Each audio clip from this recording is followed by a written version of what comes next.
Dahan-dahan akong naglakad sa tabi ng pader patungo sa bahagyang nakabukas na bintana ng kusina. Ang tunog ng tawanan mula sa loob ay nagbigay ng init sa aking puso, ngunit ang mga sumunod na salitang narinig ko ay nagpatigas sa buo kong katawan na para bang binuhusan ako ng isang timbang nagyeyelong tubig sa gitna ng malamig na gabi. Handa na ba ang lahat, anak? Iyon ang boses ng ina ni Marco, si Aling Flora. Huwag po kayong mag-alala, ma. Dinurog ko na po ang lason. Hihintayin na lang natin siyang dumating at ilalagay sa kanyang paboritong sinigang na salmon.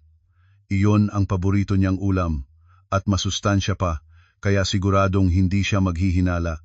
Ang boses ni Marco, ang asawa kong minamahal ng buong puso, ang bawat salita niya ay parang isang patalim na direktang tumutusok sa aking puso. Sumunod naman ang malalim na boses ng aking biyenang lalaki, si Mang Pedro. Dapat nating tiyakin na hindi na siya makakaligtas. Matalino ang babaeng iyan, isang maliit na pagkakamali lang at masisira ang lahat ng plano. Kapag namatay siya, ang lahat ng yaman ng matandang iyon ay mapupunta sa atin. Aabot din iyon sa 50 milyong piso, hindi birong halaga. Ang nakakakilabot na halakhak ni Liza, ang hipag kong madalas maglambing sa akin, ay umalingaw-ngaw. Pagdating ng araw na iyon, bibilhin ko ang pinapangarap kong kotse at maglilibot ako sa buong mundo. Napakaswerte naman ni ate, kahit sa kanyang pagkamatay, matutulungan pa niya ang buong pamilya ng kanyang asawa na umasenso. Nanginginig ang buo kong katawan. Hindi ko na marinig ang putok ng mga paputok, hindi ko na maramdaman ang lamig ng gabi. Ang tanging nakikita ko ay isang makapal na hamog. Ang pamilyang itinuring kong akin, ang asawang minahal ko nang walang pasubali, ay magkakasamang nagpaplano kung paano ako papatayin para makuha ang yaman ng aking ama. Ang aking ama, na gabi-gabing nakikipaglaban sa sakit sa kanyang higaan sa ospital, ang taong ipinagkatiwala sa akin ang buong negosyo at nagtiwala sa kanyang pinakamamahal na manugang. Ang pagkabigla ay labis, isang nakakapanlamig na pakiramdam ang bumalot sa akin. Hindi ako umiyak, ni hindi sumigaw. Ang nanginginig kong kamay ay dahan-dahang inilabas ang aking telepono at pinindot ang record button. Kailangan kong mag-ipon ng ebidensya. Bawat salita, bawat letra mula sa kanila ay matibay na katibayan ng isang krimen na hindi mapapatawad.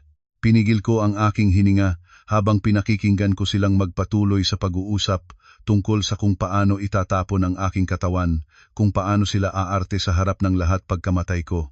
Binuo nila ang bawat detalye ng plano na para bang isang kontrata sa negosyo ang kanilang pinag-uusapan at hindi ang buhay ng isang tao. Nang pansamantala silang huminto sa pag-uusap, alam kong hindi na ako maaaring mag-aksaya pa ng kahit isang segundo. Kailangan kong umalis, dito kaagad. Pinilit kong huwag maging padalos-dalos sa aking mga hakbang habang umatras ako sa dilim.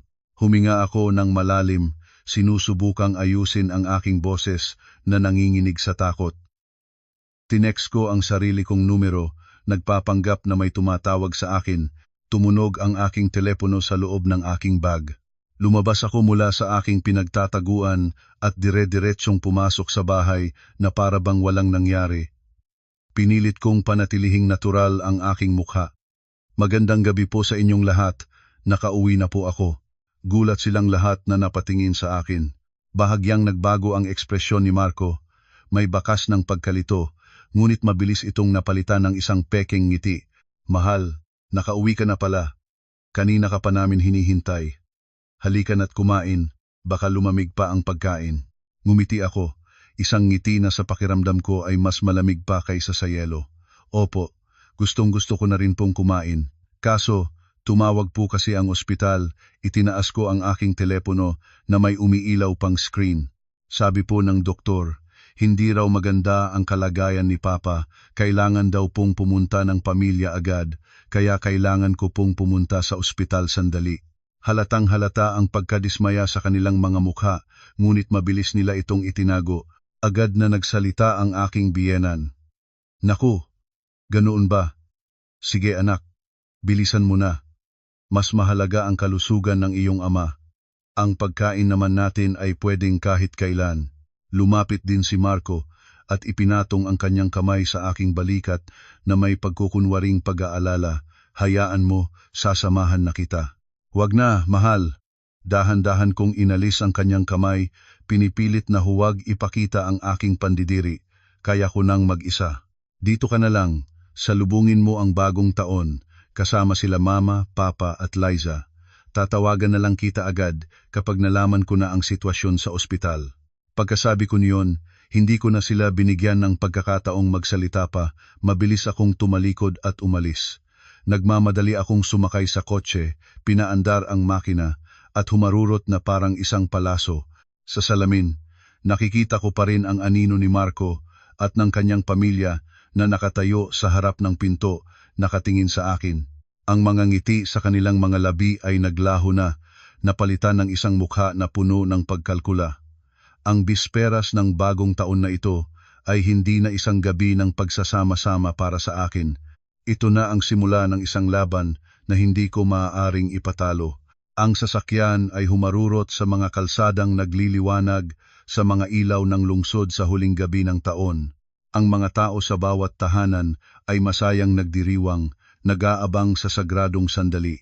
Ako lang ang nag-iisa, nalulunod sa isang kahindik-hindik na bangungot. Hindi ako nagmaneho papunta sa ospital kung saan naroon ang aking ama. Alam na alam ko ang kanyang kalagayan. Ang pinakamagagaling na doktor ang nag-aalaga sa kanya, at ang biglaan kong pagpapakita roon ay magdudulot lamang ng karagtyagang abala. Ang lugar na kailangan kong puntahan ngayon ay isang ligtas na lugar, isang lugar kung saan maaari akong mag-isip ng mahinahon at bumalangkas ng aking susunod na plano. Ang Grand Manila Hotel, isa sa mga hotel na pag-aari ng aming pamilya, ang tanging pagpipilian. Kumuha ako ng isang suite sa pinakamataas na palapag kung saan matatanaw ang buong lungsod. Nakatayo sa tabi ng salaming bintana, pinagmamasdan ang mga taong nagmamadali sa ibaba, nakaramdam ako ng kakaibang kalungkutan. Nawala sa akin ang pamilyang inakala kong akin. Ang lalaking kasama ko sa higaan sa loob ng maraming taon ay ang mismong taong gustong kumitil sa aking buhay. Napakasakit ng katotohanan ito, ngunit hindi ko hahayaang magpatalo ako. Para sa aking ama, para sa negosyong pinaghirapan niyang itayo sa buong buhay niya, at para na rin sa sarili kong buhay, kailangan kong maging mas matatag kaysa dati. Ang unang ginawa ko ay tawagan ang 3 taong pinagkakatiwalaan ng aking ama. Hindi lamang sila mga empleyado, kundi mga taong itinuturing niyang mga kapatid at kasama sa hirap at ginhawa. Si Tito Tony, ang veteranong abogado na nakakaalam ng lahat ng legal na usapin ng aming pamilya. Si Tito Luis, ang personal na doktor ng aking ama, isang manggagamot na may talino at puso. At sa huli, si Kuya Ben, ang pinuno ng aming security team na responsable sa kaligtasan ng aming buong pamilya. Wala pang kalahating oras, naroon na silang 3 sa aking hotel room. Sa pagtingin pa lang sa kanilang mga nag-aalalang mukha, alam kong nararamdaman na nila na mayroong kakaiba. Ana, anong nangyari? At bigla mo kaming ipinatawag dito sa bisperas ng bagong taon. Lumala ba ang kalagayan ng iyong ama? Tanong agad ni Tito Luis, pagkaupo pa lang. Umiling ako at iniabot sa kanila ang aking telepono. Mga tito, kuya, pakinggan niyo muna po itong recording. Pinindot ko ang play. Ang silid ay nabalot ng katahimikan. Tanging ang mga nakakakilabot na salita ni na Marco at ng kanyang pamilya ang umalingaw-ngaw. Ang mga mukha ng 3 lalaki sa harap ko ay patuloy na nagbabago mula sa pagkabigla, pagkatulala hanggang sa sukdulang galit. Nang matapos ang recording, kahit si Tito Tony na siyang pinakamahinahon ay napahampas sa mesa. Mga walang hiya, hindi ako makapaniwala na magagawa ni na Marco at ng pamilya niya ang ganito kasuklam-suklam na bagay. Si Kuya Ben na mainitin ang ulo ay biglang tumayo. Ma'am, mag-utos lang po kayo at ipapahuli ko silang lahat ngayon din, walang maiiwan kahit isa. Itinaas ko ang aking kamay para pakalmahin siya. Kuya Ben, alam kong nag-aalala ka para sa akin, pero hindi tayo pwedeng magpadalos-dalos. Bagamat ebidensya ang recording na ito, kung isasampa natin ito sa korte, maaari pa rin nilang itanggi ang lahat. Sasabihin nilang ito ay gawa-gawa lamang. Kailangan natin ng isang patibong, isang perpektong plano para hindi na sila makatanggi. Sumang-ayon si Tito Luis. Tama si Ana, kailangan nating mag-ingat. Ganoon nakasama ang kanilang mga budhi, walang kasiguraduhan na hindi sila gagawa ng masama kapag nasukol na sila. Ang kaligtasan mo at ng iyong ama ang dapat nating unahin. Pagkatapos ng ilang sandali ng pag-iisip, nagsalita si Tito Tony. Nagpaimbestiga na ako agad. Tulad ng kinakatakutan natin, sa nakalipas na 6 na buwan, si Marco ay sunod-sunod na kumuha ng 3 malalaking life insurance policy para sa iyo at siya ang nag-iisang benepisyaryo. Malinaw na ito ay isang planong matagal nang binuo. Ang impormasyong ito ay isa na namang mabigat na dagok sa akin. Hindi lang pala ang yaman ng aking ama ang gusto niyang makuha, kundi pati na rin ang pera mula sa aking pagkamatay. Walang katapusan ang kasakiman ng tao. Ano na po ang gagawin natin ngayon? Tiningnan ko silang tatlo, ang mga tanging taong mapagkakatiwalaan ko sa sandaling ito. Ang bigat ng hangin sa silid, lahat ay nag-iisip ng malalim. Biglang nagsalita si Tito Luis, ang kanyang mga mata ay nag-aalab sa determinasyon. Bakit hindi natin gamitin ang kanilang plano laban sa kanila? Lahat kami ay napatingin sa kanya. Nagpatuloy si Tito Luis, ang plano nila ay lasunin ka. Kung gayon, hayaan nating isipin nila na nagtagumpay ang kanilang plano. Magpapanggap kang nalason. Mayroon akong gamot na maaaring magdulot ng mga sintomas ng matinding pagkalason, tulad ng matinding sakit ng tiyan at pagsusuka, ngunit hindi ito nakakapinsala sa kalusugan. Magpapaospital ka. Sa panahong iyon, magkakaroon tayo ng pagkakataong obserbahan ang bawat kilos nila. Sa pag-aakalang malapit ka ng mamatay, tiyak na maglalabas sila ng mas maraming butas. Ang planong ito ay tunay na mapangahas at mapanganib, ngunit sa sitwasyong ito, ito ang tanging paraan para maibaliktad ang sitwasyon. Tumingin ako ng diretso sa mga mata ni Tito Luis. Pumapayag po ako. Gagawin ko ang plano ninyo. Nag-aalala si Tito Tony, pero masyadong mapanganib iyan para sa iyo. Wala na po tayong ibang paraan, Tito. Buong tapang kong sinabi. Kailangan nating pumasok sa lungga ng tigre para mahuli ang tigre. Nagtitiwala ako sa inyo at kay Kuya Ben. Mula sa sandaling ito, ang kaligtasan ng aking ama at ang sa akin ay lubos kong ipinagkakatiwala sa inyo. Sumaludo si Kuya Ben, ang kanyang boses ay matatag. Huwag po kayong mag-alala, ma'am. Maglalagay ako ng 20 tsapat na bunta na bantay sa ospital ng inyong ama. Walang sinuman ang makakapasok o makakalabas nang hindi namin nalalaman. At sa inyo, personal kong pipiliin ang mga pinagkakatiwalaang tao. Walang sinuman ang makakagalaw kahit isang hibla ng inyong buhok. Nang gabing iyon, pinag-usapan namin ng masinsinan ang bawat hakbang sa plano, mula sa kung paano ako babalik sa bahay, kung paano ako aarte, hanggang sa paglalagay ng mga tao sa ospital at pagkolekta ng karagdagang ebidensya. Isang laro ng buhay at kamatayan ang nailatag, at ako, sa papel ng isang pain, ang magpapasya sa tagumpay ng larong ito. Madaling araw na nang magmaneho ako pabalik sa mansyon. Isang gabing walang tulog, malinaw na ang plano, ngunit ang aking puso ay puno pa rin ng agam-agam. Pagkapasok ko pa lang sa bahay, nakita ko na si Marco na nakaupo sa sofa, ang kanyang mukha ay puno ng pag-aalala. Agad siyang tumayo nang makita ako. Mahal, nakabalik ka na? Saan ka nagpunta buong magdamag? Tinatawagan kita pero hindi kita makontak, sobra akong nag-alala. Tumingin ako ng diretso sa kanyang mga mata. Sinusubukang humanap ng kahit kaunting katotohanan, ngunit puro pagkukunwari lang ang nakita ko. Pagod kong sinagot, nasa ospital ako kasama si Papa. Sobrang hina na niya, hindi ko siya maiwan. Kumusta na ang kalagayan niya, mahal? Lumapit siya, at akmang yayakapin ako. Umatras ako ng isang hakbang, umiiwas sa kanyang yakap. Ganoon pa rin, mahal. Pagod na pagod ako. Akyat muna ako sa kwarto para magpahinga. Mabilis akong umakyat sa hagdan. Ayaw ko nang manatili sa malapit sa kanya kahit isang segundo pa. Sumunod ang kanyang mga yapak. Pagkapasok sa kwarto, dumiretso agad ako sa banyo. Kailangan kong inumin ang gamot na ibinigay ni Tito Luis. Ito ay isang maliit na kapsula. Ayon sa kanya, pagkatapos ng 15 minuto, magsisimula na ang epekto nito. Paglabas ko, nakahanda na ang isang basong maligamgam na tubig na tinimpla ni Marco. Inom ka muna ng tubig para lumakas ka. Namumutla ka. Kinuha ko ang baso, isang pakiramdam ng pandidiri ang bumalot sa akin. Hindi ko alam kung mayroon bang laman ang basong ito, ngunit hindi ko ito matanggihan. Uminom ako ng kaunti at ibinaba ito. Sa sandaling iyon, dumating ang unang atake ng sakit. Nagsimula ito sa aking tiyan, humihilab ng paulit-ulit.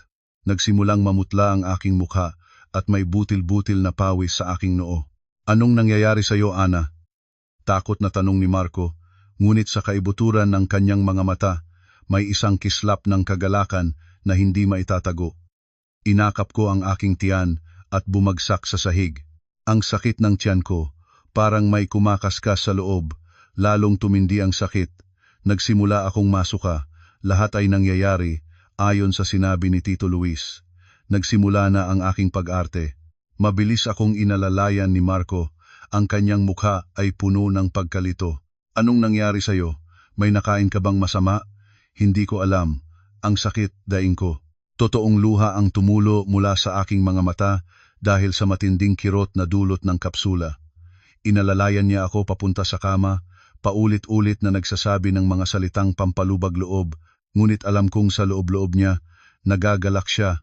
Tiyak na iniisip niyang tumalab na ang lason ng daga mula sa hapunan ng medianoche. Nakita ko siyang palihim na kinuha ang kanyang telepono, pumunta sa isang sulok ng silid at gumawa ng isang maikling tawag. Napakababa ng kanyang boses, ngunit sa katahimikan ng silid, narinig ko pa rin ng bahagya. Tumalab na, pero mukhang hindi sapat ang dosis. Gising pa rin siya, natapos ang tawag, at bumalik siya na may parehong nag-aalalang mukha. Bibili ako ng gamot para sa sakit ng tiyan mo. Tumango ako ng mahina. Nagmamadali siyang umalis. Alam kong ang gamot sa sakit ng tiyan na dadalhin niya ay isa na namang lason. Napakasama talaga ng budhi ng lalaking ito. Makalipas ang ilang sandali, bumalik si Marco na may dalang gamot. Kumuha siya ng isang puting tableta at ibinigay sa akin kasama ng isang basong tubig. Inumin mo ito, mabisa ito, gagaling ka agad. Nanginginig kong kinuha ang tableta. Tiningnan ko ito sa aking palad, isang matinding galit ang bumalot sa akin. Alam kong hindi ko ito maaaring inumin. Itinaas ko ang tableta sa aking bibig, nagpapanggap na iinumin ito. Ngunit nang hindi nakatingin si Marco, mabilis ko itong itinago sa ilalim ng aking dila. Uminom ako ng isang malaking lagok ng tubig, itinaas ang aking ulo na parabang nilunok ko na ang tableta. Pagkatapos ay humiga ako sa kama, nagpapanggap na nakatulog na dahil sa pagod. Naupo si Marco sa tabi ko at pinagmasdan ako ng matagal. Nang makita niyang tila mahimbing na ang tulog ko, dahan-dahan siyang umalis sa silid. Sa sandaling sumara ang pinto, agad kong iniluwa ang tableta, maingat na binalot sa isang tissue at itinago sa aking bag. Ito ay magiging isa na namang mahalagang ebidensya. Buong araw na iyon, nanatili ako sa kama, nagkukunwaring may sakit at pagod. Si Marco at ang kanyang pamilya ay salit-salitang pumasok para kumustahin ako, nagdadala ng lugaw at gamot. Siyempre, wala akong ginalaw sa anumang ibinigay nila. Sinabi ko lang na wala akong ganang kumain. Sa pagtingin sa kanilang mga mapagkunwaring mukha, nasusuklam ako. Ang unang bahagi ng aking pag-arte ay naging matagumpay. Ngayon, kailangan ko na lang maghintay ng tamang pagkakataon para sa susunod na yugto, ang patibong sa ospital. Kinabukasan, tila lalong lumala ang aking kalagayan. Hindi na ako makabangon, nilalagnat ako, at patuloy na dumadaing sa sakit. Si Marco at ang kanyang pamilya ay nagsimula ng mag-alala. Sinabi ng aking biyenan kay Marco, dalhin na kaya natin si Ana sa ospital, anak. Hindi ako mapakali kung mananatili lang siya dito sa bahay. Ito mismo ang hinihintay ko, ngunit hindi ako dapat ang magmungkahi. Kailangan kong hayaan na sila mismo ang magdesisyon. Tila nag-aalangan si Marco. Siguro natatakot siyang malaman ng mga doktor sa ospital ang tunay na dahilan, ngunit sa pagtingin sa aking kritikal na kalagayan, wala na siyang ibang pagpipilian. Sa sandaling iyon, Tumunog ang doorbell. Si Tito Luis pala. Ayon sa plano, bibisita siya sa bahay para suriin ako. Dr. Luis, salamat po at dumating kayo. Paki-check up po ang asawa ko. Hindi ko po alam kung bakit mula pa kahapon ay sobrang sakit ng tiyan niya. Puno ng pag-aalalang inanyayahan ni Marco si Tito Luis sa loob. Pumasok si Tito Luis sa silid. Seryoso ang kanyang mukha. Lumapit siya sa kama at maingat akong sinuri. Kinuha niya ang aking presyon ng dugo, pinakinggan ang tibok ng aking puso at tiningnan ang ilalim ng aking mga mata. Pagkatapos ng pagsusuri, bumaling siya kina Marco at sa pamilya nito. Hindi maganda ang kalagayan ni Ana. Ang mga sintomas ay katulad ng sa matinding food poisoning. Ngunit, para makasiguro, kailangan siyang dalhin sa ospital para sa mga pagsusuri at masusing pagsubaybay. Mapanganib kung mananatili siya sa bahay. Nang marinig ang salitang pagkalason, bahagyang nagbago ang kulay ng mukha ni Marco, ngunit mabilis niyang naitago ito. Sige po, doktor, dadalhin na po namin siya sa ospital ngayon din. At sa gayon, dinala ako sa pribadong ospital kung saan nagtatrabaho si Tito Luis. Dito na rin inihanda ang lahat. Dinala ako sa isang VIP room, ganap na nakahiwalay. Inilagay na ni Kuya Ben ang kanyang mga tauhan sa lahat ng pasilyo, nagpapanggap bilang mga kawani ng ospital at mga kamag-anak ng pasyente. Lahat ng kilos ay nasa ilalim ng aming kontrol. Nakahiga sa kama ng ospital habang may suwero, nakaramdam ako ng kaunting kaligtasan, ngunit alam kong nagsisimula pa lang ang tunay na laban. Hindi mananahimik ang kaaway. Si Marco at ang kanyang pamilya ay nanatili sa aking tabi, nagpapakita ng labis na pag-aalala at maingat na pangangalaga. Ngunit ang kanilang mga kilos ay hindi nakaligtas sa aking mga mata at sa aking team. Ipinasuri ni Kuya Ben ang silid pagkaalis nila. At tulad ng inaasahan, natagpuan nila ang isang napakaliit na listening device na maingat na ikinabit sa likod ng isang painting na nakasabit sa dingding. Gusto nilang subaybayan ang bawat galaw mo, kung may kausap ka, kung mayroon kang isisiwalat na anumang makakasama sa kanila. Ipinagbigay alam sa akin ni Kuya Ben sa pamamagitan ng isang lihim na aparato. Alam ko na po iyan. Sagot ko, lalo na't ganito, kailangan nating mas galingan pa ang pag-arte. Nagpasya kaming gamitin mismo ang listening device na ito para magpakalat ng maling impormasyon. Nagkaroon kami ni Tito Luis ng isang pribadong pag-uusap sa loob. Tanong ko sa mahinang boses, hindi pa rin natin matukoy ang tiyak na dahilan, sabi ni Tito Luis. Ang resulta ng pagsusuri sa dugo ay nagpapakita ng isang kakaibang lason, ngunit hindi pa natin matukoy kung ano ito. Marahil ay may nakain kang marumi sa labas, malakas na sabi ni Tito Luis, sapat na para marinig ng listening device. Magiging maayos po ba ako, Tito? Sa ngayon, nalagpasan mo na ang panganib, ngunit kailangan mo pa ring manatili dito para sa pagsubaybay at detoxification. Magpahinga ka lang. Ang aming pag-uusap ay tiyak na nakarating kay Marco. Iisipin niyang ang plano ay umaayon pa rin sa gusto niya at hindi pa natutuklasan ng mga doktor na ang tunay na lason ay lason ng daga. Ngunit may isa pang baraha ang kalaban.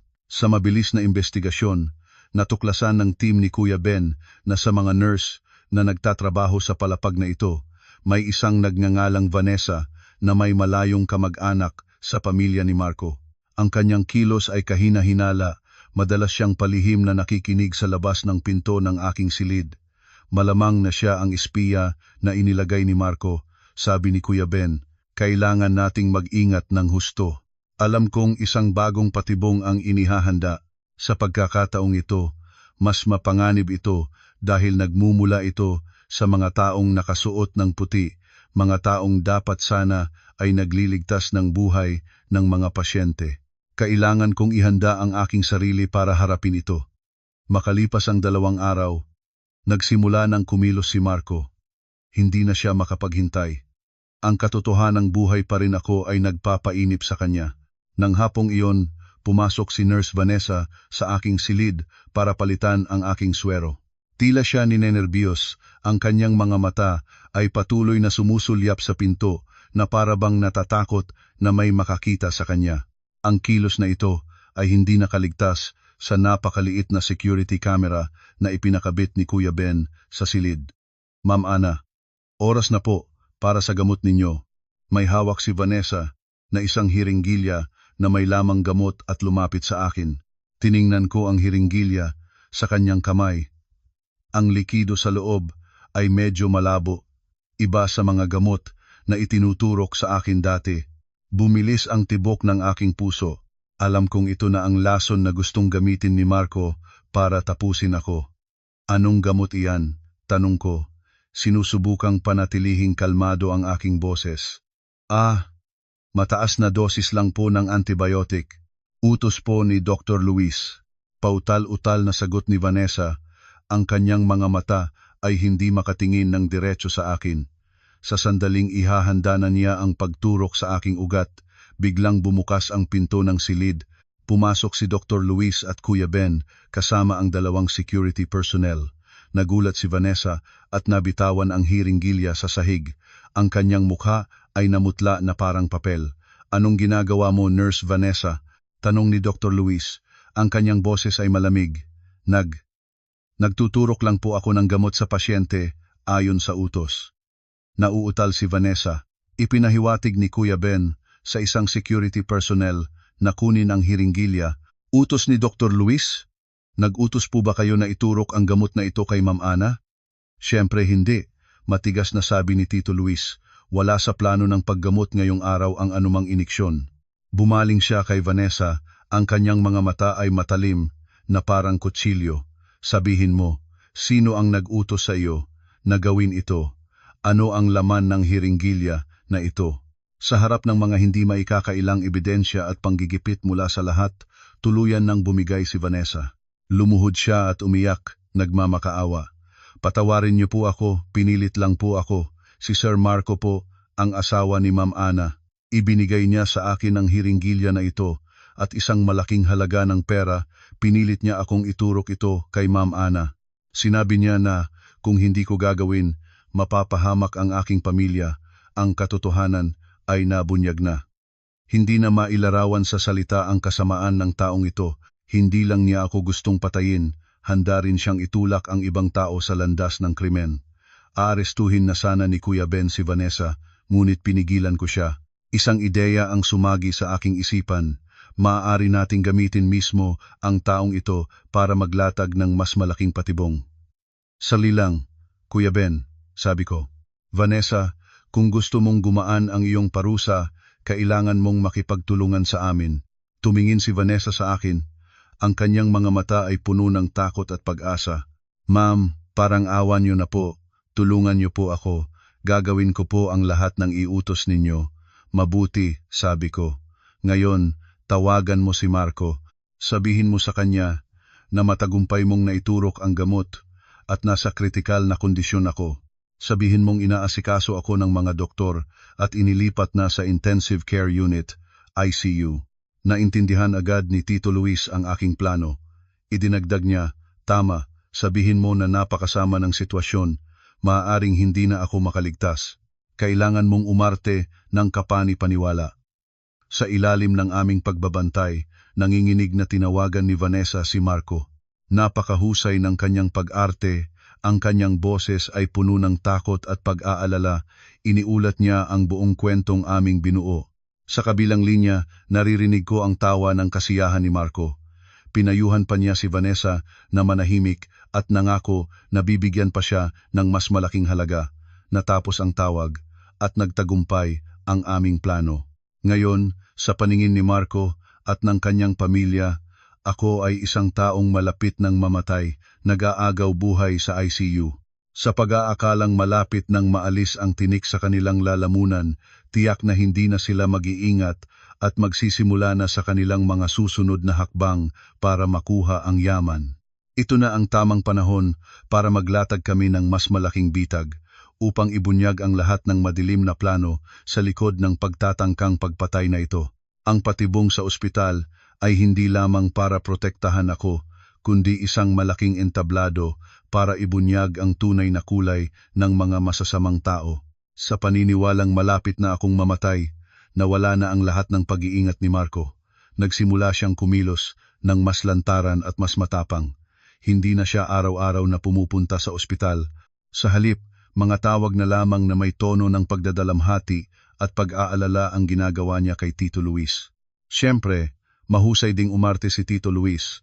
Ipinapaalam na lalong lumalala ang aking kalagayan at ang aking buhay ay binibilang na lamang sa mga araw. Samantala, palihim na akong inilipat sa isang ganap na ligtas na lugar sa loob ng ospital. Mula dito, sinimulan kong pamunuan ang investigasyon sa isang bagong direksyon. Pakiramdam ko, ang pagpatay sa akin para makuha ang yaman ay bahagi lamang ng isang mas malaking plano. Bakit ganoon na lamang ang galit nila sa aking pamilya? Bakit kailangan nilang gumawa ng ganito kalupit na bagay? Inutusan ko sina Tito Tony at Kuya Ben na imbestigahan ng mas malalim ang nakaraan ng pamilya ni Marco, lalo na ang relasyon ng kanyang ama, si Mang Pedro, at ng aking ama. Kasabay nito, ipinasubaybayan ko rin ang bawat kilos ni Marco. Hindi nagtagal, dumating ang mga unang impormasyon. Madalas na nakikipagkita si Marco sa isang lalaking nagngangalang Mr. Reyes, isang kilalang land developer, ngunit sikat din sa mga ilegal na transaksyon. Ang kanilang mga pag-uusap ay laging ginaganap sa mga tagong lugar. Nakapaglagay ng tracking device ang mga tauhan ni Kuya Ben at nakakuha ng isang mahalagang recording ng kanilang pag-uusap. Dito, nangako si Marco na ibibigay kay Mr. Reyes ang detalyadong plano ng bagong urban development project sa kanlurang bahagi ng lungsod, isang malaking proyekto sa real estate na pinangungunahan ng kumpanya ng aking pamilya. Ito ay isang top secret na impormasyon na iilan lamang sa mga matataas na opisyal ang nakakaalam. Kung malalabas ang impormasyong ito, malulugi ng malaki ang aking kumpanya, habang si Mr. Reyes at si Marco naman ay kikita ng malaking pera mula sa land speculation. Nang marinig ko ang recording, hindi ko maiwasang manginig. Hindi lang niya ako gustong patayin para makuha ang mana, kundi handa rin niyang ipagkanulo ang buong kumpanya at sirain ang pinaghirapan ng aking ama sa buong buhay niya. Gusto niyang wasakin ang aking pamilya mula sa ugat. Kasabay nito, unti-unti ring nabubunyag ang mga impormasyon tungkol sa nakaraan. Nakahanap si Tito Tony ng ilang lumang dokumento na nagpapakita na 20 taon na ang nakalilipas, ang aking ama at si Mang Pedro ay magkapatid sa panunumpa at magkasosyo sa pagtatayo ng isang maliit na kumpanya ng konstruksyon. Napakalapit nila sa isa't isa, ngunit isang malaking trahedya ang nangyari. Isang proyekto na ginagawa ng kanilang kumpanya ang biglang gumuho na nagdulot ng malagim na aksidente kung saan 2 manggagawa ang namatay at 1 ang nawawala. Matagal na pinag-usapan ang insidenteng ito. Ayon sa mga tala, ang dahilan ay isang batch ng substandard na materyales sa konstruksyon. Noong panahong iyon, ang aking ama ang legal na may-ari at pangunahing responsable. Kinailangan niyang ibenta ang halos lahat ng kanilang ari-arian para mabayaran ang mga pamilya ng mga biktima at dumanas ng matinding paghihirap. Samantala, si Mang Pedro, na siyang namamahala sa pagbili ng mga materyales, ay naglaho na parang bula kasama ang malaking halaga ng pera ng kumpanya. Makalipas ang ilang taon, muli siyang nagpakita, ngunit ang kanilang relasyon ay tuluyan ng nasira. Sa pagbabasa ng mga dokumentong ito, isang malaking hinala ang nabuo sa aking isipan. Ang aksidente ba noon ay isang simpleng aksidente lamang o mayroon bang ibang katotohanan na itinago sa likod nito? Ang pagkawala ni Mang Pedro kasama ang pera at ngayon ang malupit na paghihiganti ng kanyang buong pamilya. Lahat ng ito ay tila may isang hindi nakikitang koneksyon. Pakiramdam ko ay tinatahak ko ang isang madilim na landas at sa dulo nito ay isang nakakakilabot na sikreto na nakabaon sa loob ng 20 taon. Ang plano ng pamilya nila Marco ay hindi lamang dahil sa kasakiman, ito ay dahil sa galit. Isang galit na inalagaan sa loob ng maraming taon at ngayon ay sumisiklab para sunugin ang lahat. Alam kong kailangan kong alamin ang katotohanan, hindi lamang para iligtas ang aking sarili, kundi para na rin sa katarungan para sa aking ama, na matagal nang nagdurusa sa maling paratang. Ang laban na ito ngayon ay hindi na lamang isang laban para sa buhay, kundi isang laban din, laban sa nakaraan. Sa gitna ng aking pagkalito sa mga piraso ng nakaraan at kasalukuyan, isang hindi inaasahang bisita ang dumating. Iyon ay si Tricia, ang aking pinsan sa panig ng aking ina. 5 taon ang agwat namin ni Tricia. Siya ay isang matalino at alistong babae. Pagkatapos niyang magtapos sa kolehiyo, hindi siya umasa sa aming pamilya at naghanap ng sariling trabaho. Napakalapit naming magpinsan, ngunit dahil sa abala sa trabaho, bihira kaming magkita. Ang pagdating ni Tricia sa espesyal na security area na ito ay inayos ni Kuya Ben. Wala akong balak na ilihim sa kanya ang anuman. Sa ganitong sitwasyon, ang pagkakaroon ng isang malapit na kamag-anak na mapagkakatiwalaan ay napakahalaga. Ate Ana, narinig kong na food poison ka raw at kailangang isugod sa ospital. Sobra akong nag-alala. Niyakap ako ng mahigpit ni Tricia. Ang kanyang boses ay puno ng pag-aalala. Hinaplos ko ang kanyang likod para pakalmahin siya. Okay na ako. Tignan mo, malakas pa rin ako at nakikipag-usap sa'yo. Pagkatapos kong ikwento sa kanya ang lahat, mula sa plano noong bisperas ng bagong taon hanggang sa pag-arte sa ospital, patuloy na nagbago ang ekspresyon ng mukha ni Tricia. Hindi siya makapaniwala sa kanyang narinig. Diyos ko, mayroon palang mga ganyang klasing tao sa mundo? Si Kuya Marco at ang buong pamilya niya ay mas masahol pa sa mga hayop. Sobra na ang pinagdaanan mo, sabi ni Tricia habang mahigpit na hinahawakan ang aking kamay. Ang kanyang mga mata ay namumula. Matatapos din ang lahat ng ito, pinsan. Ngumiti ako ng bahagya, pero kailangan ko ang tulong mo. Ikinuwento ko kay Tricia ang tungkol sa iligal na negosyo ni na Marco at isang lalaking nagngangalang Mr. Reyes. Nang marinig niya ang pangalang iyon, bigla siyang nagulat. Mr. Reyes? Siya ba yung CEO ng Tierra Grande Realty Corp? Siya nga. Paano mo nalaman? Nagtaka ako. Doon ako nagtatrabaho, ate. Assistant ako sa sales department.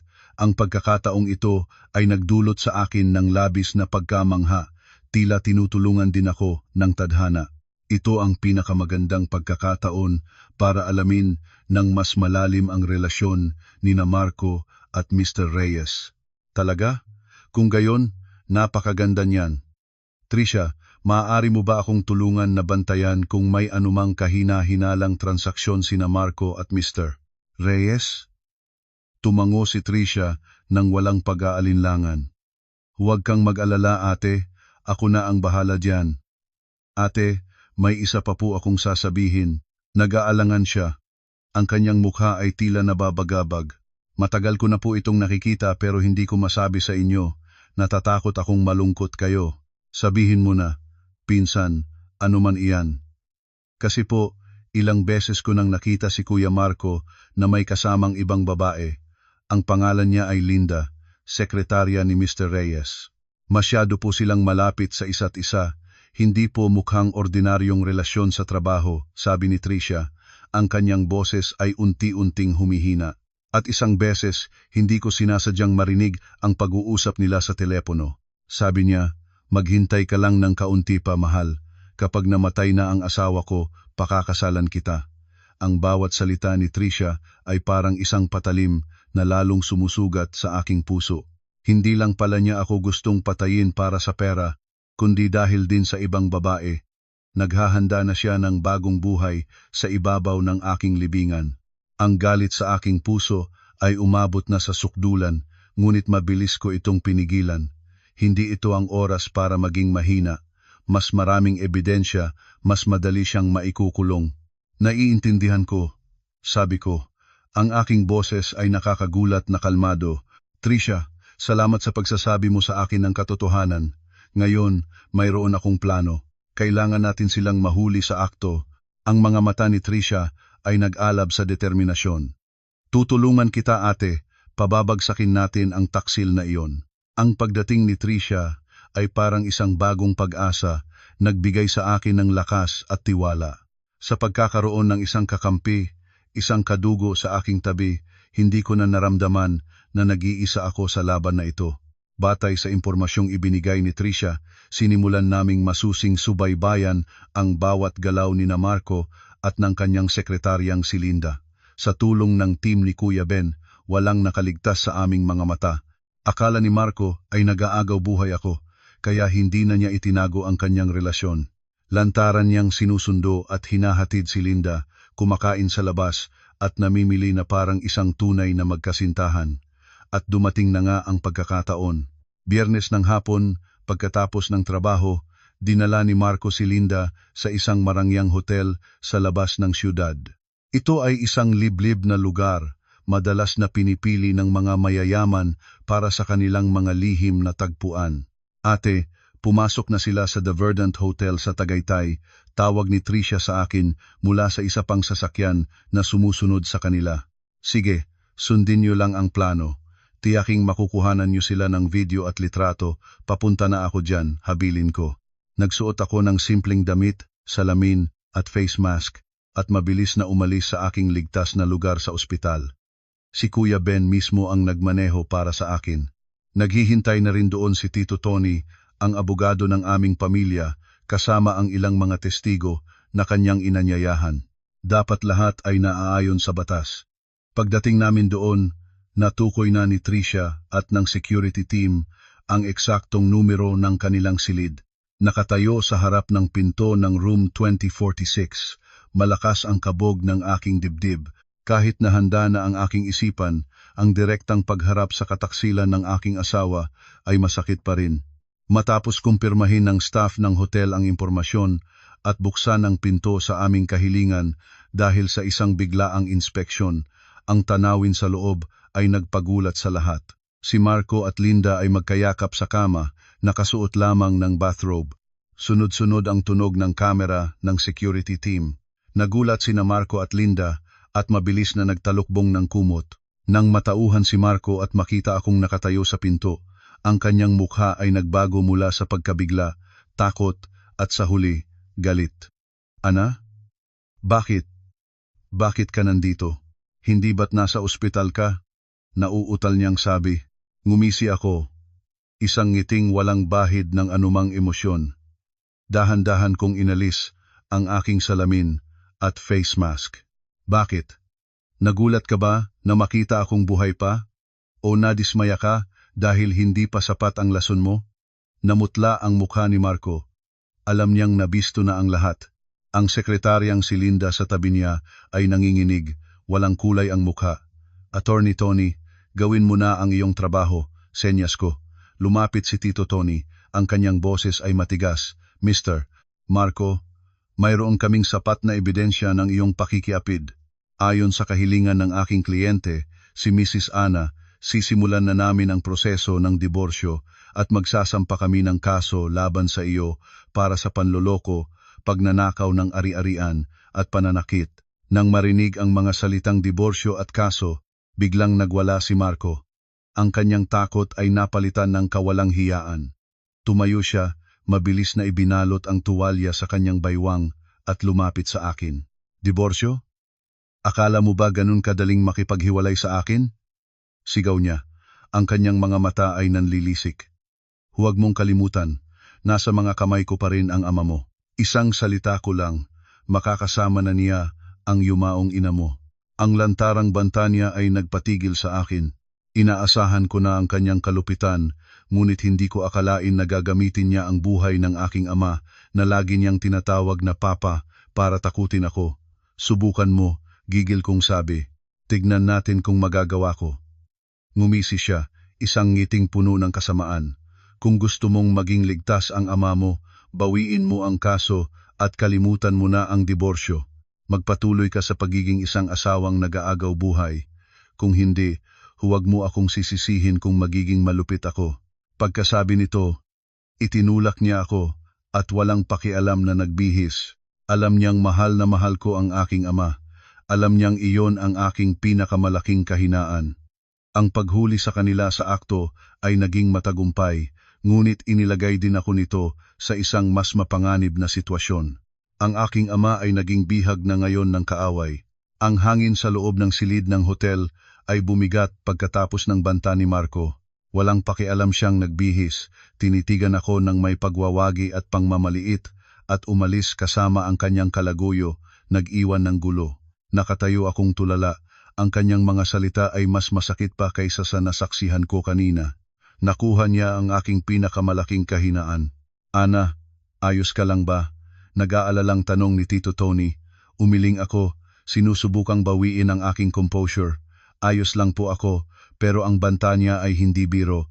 Kailangan nating kumilos agad. Pagbalik sa aming ligtas na lugar, agad akong nagpatawag ng isang emergency meeting kasama sina Tito Luis at Kuya Ben. Ang kawalang hiyaan ni Marco ay nagpapakita na kaya nilang gawin ang lahat. Ang kaligtasan ng aking ama ngayon ang pinakamahalaga. Kuya Ben, mula ngayon, kailangang higpitan pa ang seguridad sa silid ng aking ama. Walang sinuman ang maaaring pumasok o lumabas ng walang pahintulot. Lahat ng mga kawani ng medisina ay dapat may direktang kumpirmasyon mula kay Tito Luis. Pagkain, inumin, gamot, lahat ng ipapasok sa silid ay dapat suriin ng mabuti. Ayokong magkaroon ng anumang kapabayaan, gaano man kaliit, sabi ko sa malamig at matigas na boses. Huwag po kayong mag-alala ma'am, naiintindihan ko.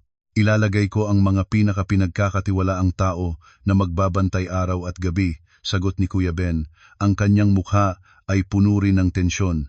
Idinagdag ni Tito Luis, sa larangan ng medisina, personal kong susubaybayan ang lahat ng gamot. Walang sinuman ang magkakaroon ng pagkakataong magpalit o gumawa ng anumang masama. Ang mga salita ni Marco ay ginawang isang hindi nakikitang larangan ng digmaan ng ospital, na dapat sana ay ang pinakaligtas na lugar. Alam kong hindi mananahimik ang pamilya nila. Ngayong alam na nilang buhay ako at lumalaban, lalo silang magiging desperado. At tulad ng aking inaasahan, mabilis silang kumilos sa paraang hindi ko inaasahan.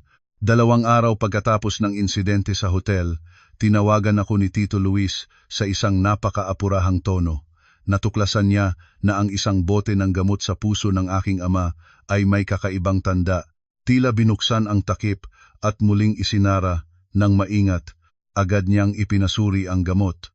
Ang resulta ay nagpakita na ang lahat ng gamot sa loob ay pinalitan ng isang uri ng gamot na nagdudulot ng biglaang pagtaas ng presyon ng dugo. Para sa isang taong may malubhang sakit sa puso tulad ng aking ama, ang gamot na ito ay katumbas ng lason. Isang tableta lang, maaari siyang mamatay agad dahil sa stroke at magmumukhang natural na pagkamatay dahil sa kanyang karamdaman. Nanikip ang aking dibdib. Lay. Ang mga demonyong iyon ay talagang pinuntirya na ang aking ama. Agad naming ipinatawag si Nurse Vanessa. Sa pagkakataong ito, hindi na kailangan ng maraming tanong. Bumigay na siya at inamin ang lahat. Ang nag-utos sa kanya na gawin ito ay hindi si Marco, kundi si Liza, ang aking inosenteng hipag. Ayon sa umiiyak na salaysay ni Vanessa, nilapitan siya ni Liza, hindi para suhulan, kundi para gamitin ang kanyang pamilya para takutin siya. Ipinasubaybayan ni Liza ang anak ni Vanessa, kinunan ito ng litrato sa paaralan at ipinadala sa kanya kasama ang mensaheng, "Gusto mo bang ligtas na umuuwi ang anak mo araw-araw?" Ang kalupitan at direktang pagbabanta ni Liza ay tuluyang nagpabagsak kay Vanessa at napilitan siyang sumunod. Ang babaeng iyon na may mahinhing anyo ay may pusong napakasama. Ang buong pamilya nila, mula sa matanda hanggang sa bata, ay walang inosente. Sila ay isang pugad ng mga makamandag na ahas. At ngayon, ang pinakamapanganib na ahas ay nagsimula ng maghasik ng kamandag sa aking pinakamamahal. Napagtanto kong kung hindi ko sila mabilis na mapapatalsik, hindi lamang ako, kundi pati na rin ang aking ama ay walang kaligtasan. Wala nang atrasan sa laban na ito. Ang pagpapalit ng gamot na naglalayong patayin ang aking ama ay parang isang malamig na tubig na ibinuhos sa akin na nagpagising sa akin. Hindi na ito isang simpleng plano para agawin ang ari-arian. Ito ay isang paglilinis, isang paghihiganti na may layuning manira. Ang malalim na galit na ito ay tiyak na nag-ugat sa pangyayari, 20 taon na ang nakalilipas. Nagpasya akong buksan muli ang buong kaso mula noon upang hanapin ang katotohanang nakabaon. Sa halip na umasa sa mga lumang tala, nagpasya akong umarkila ng isang kilalang pribadong investigador, si Mr. Aguilar. Isang taong kilala sa pagiging maingat at epektibo. Gusto ko ng isang objektibong pananaw mula sa labas, isang taong maaaring magdugtong-dugtong sa mga pahiwatig na maaaring nakaligtaan namin. Mabilis na kumilos si Mr. Aguilar. Hindi lamang niya binasa muli ang mga file ng kaso, kundi naglakbay din siya pabalik sa lugar, nakipagkita sa mga taong may kaugnayan sa proyekto noon. At pagkatapos lamang ng isang linggo, nagdala siya ng mga unang impormasyon na mas mahalaga pa sa ginto. Natagpuan niya ang isang dating foreman ng proyekto na matanda na at namumuhay ng tahimik sa probinsya. Sa una, natakot ang matanda at ayaw magsalita. Ngunit matapos siyang kumbinsihin ni Mr. Aguilar at bigyan ng kasiguruhan sa kanyang kaligtasan, isinalaysay niya ang isang mahalagang detalye. Naaalala niya na ilang araw bago ang pagguho, si Mang Pedro, ama ni Marco, ay nagkaroon ng matinding pagtatalo sa isa sa 3 manggagawang namatay. Nagtalo sila tungkol sa pera. Tila may natuklasan ang manggagawang iyon tungkol sa pagbili ng mga materyales at nagbantang isusuplong siya. Pagkatapos ng pagtatalo na iyon, mukhang balisa at hindi mapakali si Mang Pedro. Ang impormasyong ito ay parang isang liwanag sa gitna ng kadiliman. Ipinapakita nito na ang pagguho ay maaaring hindi isang aksidente lamang.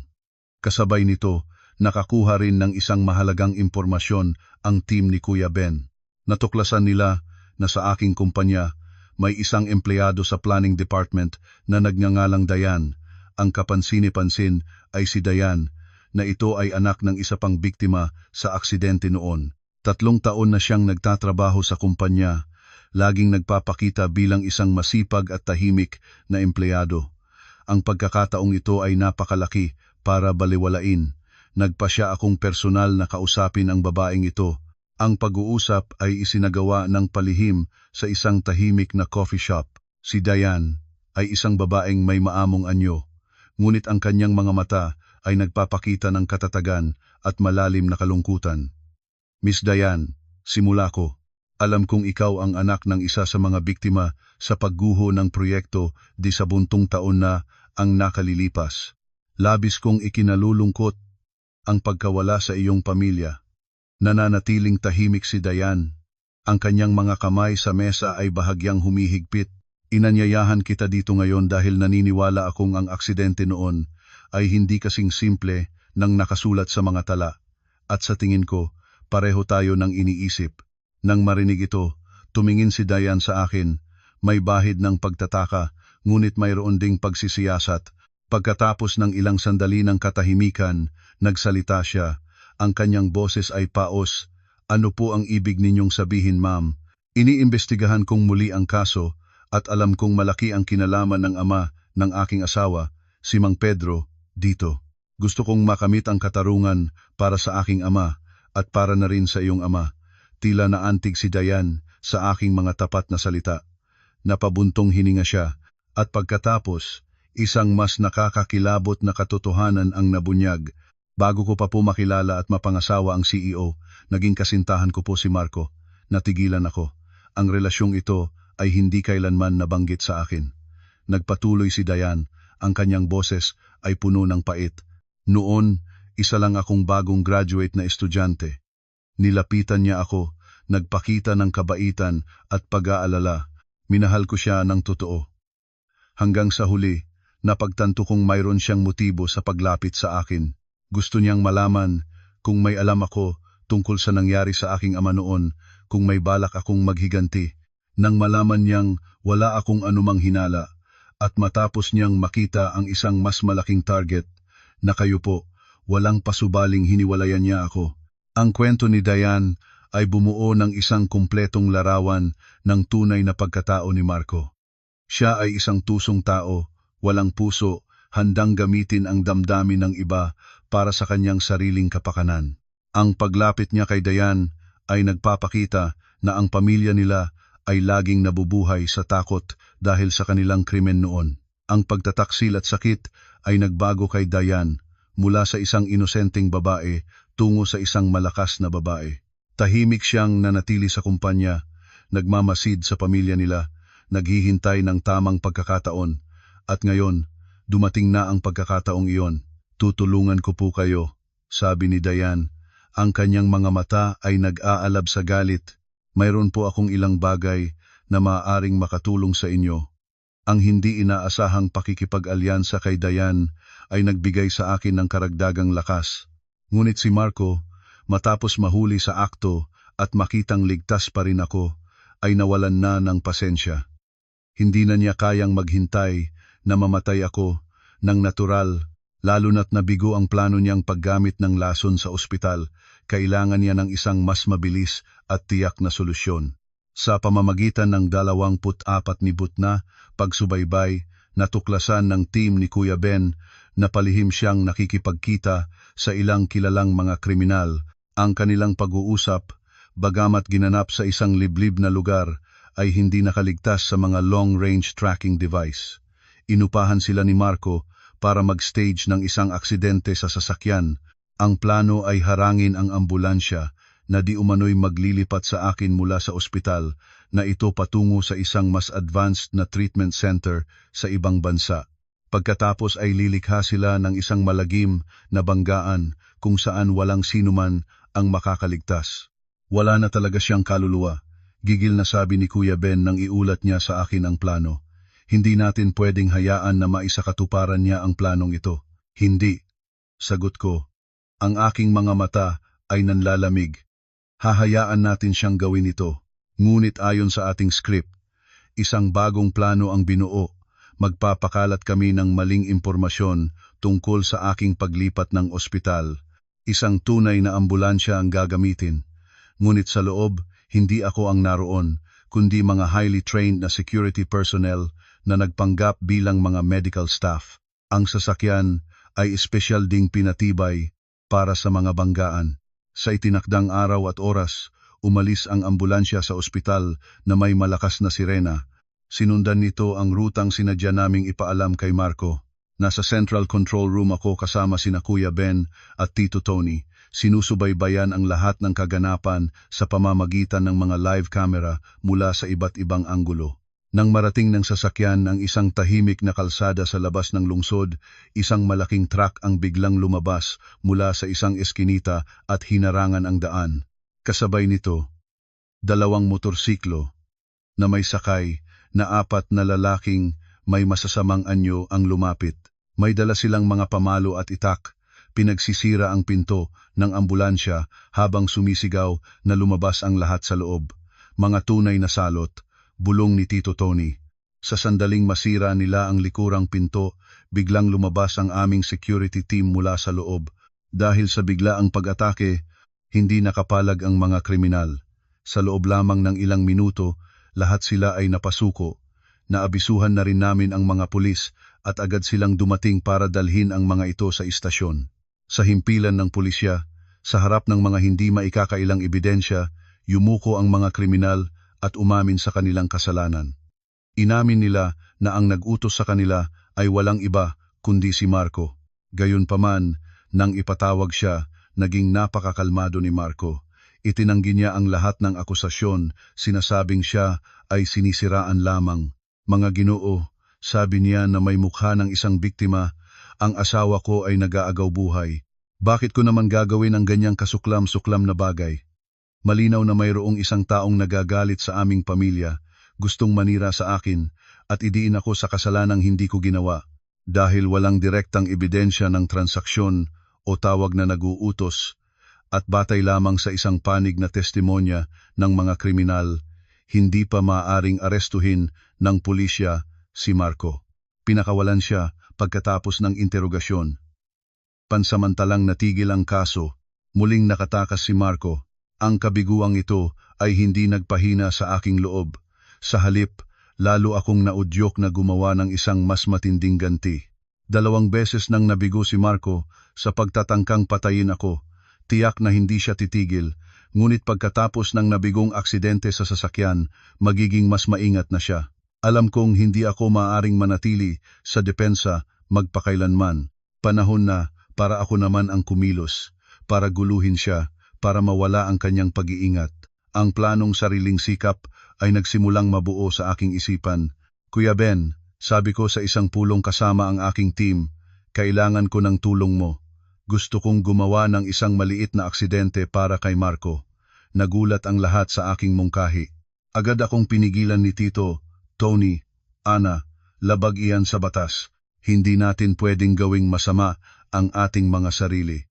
Huwag po kayong mag-alala, Tito. Sabi ko, wala po akong balak na saktan siya ng malubha. Isang maliit na banggaan lang, sapat na para maospital siya ng ilang araw. Kailangan itong planuhin ng mabuti para walang ibang madamay. Ipinaliwanag ko ng detalyado ang aking plano.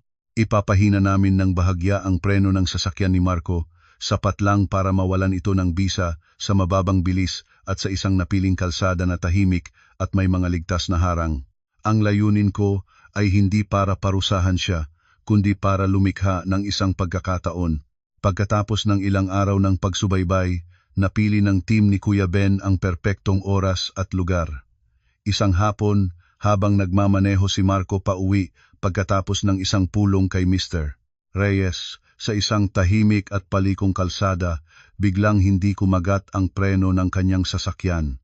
Nawalan ito ng kontrol at bumangga sa isang tumpok ng mga sako ng buhangin na inihanda namin sa gilid ng daan. Hindi malakas ang banggaan, lumabas ang airbag. Nagtamo lamang si Marco ng mga galos at nagpanik.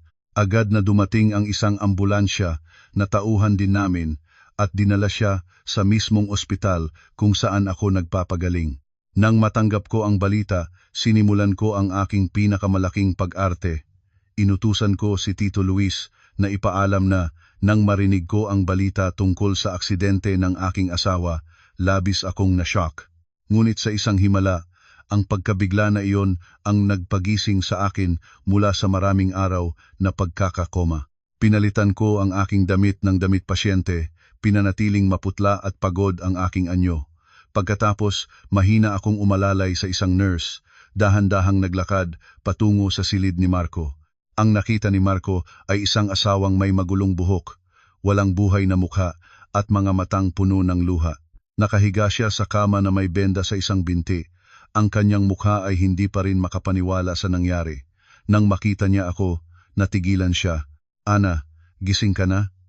Wala akong sinabi, tahimik lang akong lumapit sa kama at nagsimulang tumulo ang aking mga luha. Hinawakan ko ang kanyang kamay, ang aking boses ay nanginginig. Narinig kong naaksidente ka, sobra akong nag-alala. Akala ko mawawala ka na sa akin, tila gumana ang aking pag-arte. Ang pagkagulat sa mukha ni Marco ay unti-unting napalitan ng isang peking pagkaantig. Siya ay isang mayabang na tao. Tiyak na iisipin niyang mahal na mahal ko pa rin siya, na ang takot na mawala siya ang nagpagising sa akin. Ipinagpatuloy ko ang aking pag-arte. Sa mga araw na nakahiga lang ako, marami akong naisip. Siguro lahat ng nangyari ay dahil hindi ako naging mabuting asawa, hindi kita inalagaan. Tungkol sa iyo at sa babaeng iyon, hindi na kita sisisihin. Basta't ligtas ka, wala nang iba pang mahalaga.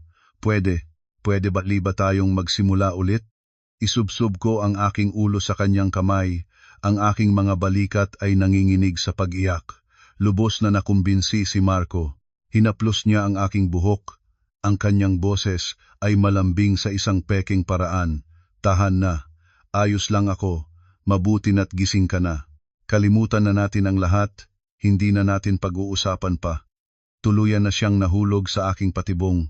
Naniniwala siyang gumana ang kanyang banta laban sa aking ama, na natakot ako at piniling sumuko. Iniisip niyang muli niya akong nakontrol. Ang kanyang kayabangan ang magbubulag sa kanya, at sa mga susunod na araw, habang nasa tabi niya ako at inaalagaan siya, iyon ang magiging pagkakataon kong mapalapit sa kanyang mga sikreto upang makolekta ang mga huling ebidensya para tapusin ang larong ito. Sa mga sumunod na araw, ginampanan ko ng perpekto ang papel ng isang mabait at tapat na asawa na nag-aalaga sa kanyang naaksidenteng asawa.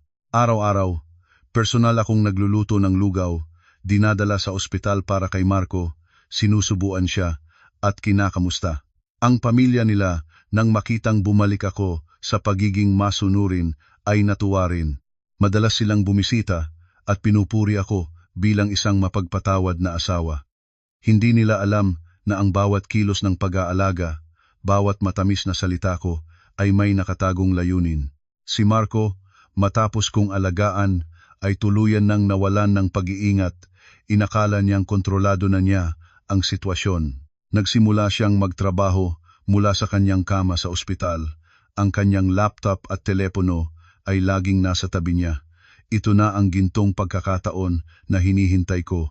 Gamit ang pagkakataong natutulog siya o nasa banyo, mabilis akong kumilos. Sa tulong mula sa malayo ni Tricia, isang dalubhasa sa IT, kinopya ko ang lahat ng data sa kanyang telepono at nag-install ng isang napakaliit na tracking software sa kanyang laptop. Sa loob lamang ng ilang araw, nakuha ko na ang lahat ng kailangan ko. Ito ang kumpletong kasaysayan ng mga transaksyon sa bangko na nagpapakita na ninakaw niya ang higit sa 20 milyong piso mula sa aming joint investment funds at inilipat sa mga lihim na account. Ito ang mga email at text message na ipinadala niya kay Mr. Reyes tungkol sa pagbebenta ng mga lihim na plano at ang mas masahol pa, natagpuan ko ang isang draft ng isang pekeng huling habilin na may pekeng pirma ko. Nakasaad dito na ang lahat ng aking ari-arian ay mapupunta sa kanya pagkamatay ko. Habang binabasa ko ito, nanginginig ang aking mga kamay sa galit. Hindi lang siya masama, kundi napakatuso rin. Inihanda niya ang lahat ng hakbang para agawin ang lahat ng sa akin. Sa sandaling ito, natuklasan ko ang isang napakahalagang impormasyon. Malapit nang magkaroon ng isang malaking pulong kasama ang mga strategic investors para makalikom ng pondo para sa bagong urban development project. Ito ang proyektong pinaghirapan ng aking ama at kami ni Marco ang namamahala dito. Ayon sa plano, si Marco ang magiging pangunahing tagapagsalita.